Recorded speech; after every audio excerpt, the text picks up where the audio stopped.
এই কে যায়? মাছুম নাকি? হ্যাঁ রে, আমি মাছুম। এই দাঁড়া দাঁড়া, আমরাও যাবো, দাঁড়া। আয়, তাড়াতাড়ি আয়, শো শুরু হয়ে যাবে।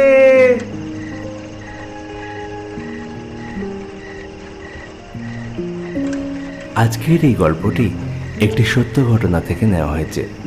বাংলাদেশের যশোর জেলার কেশবপুর থানা এলাকার এই ঘটনাটি পাঠিয়েছেন মাছুম।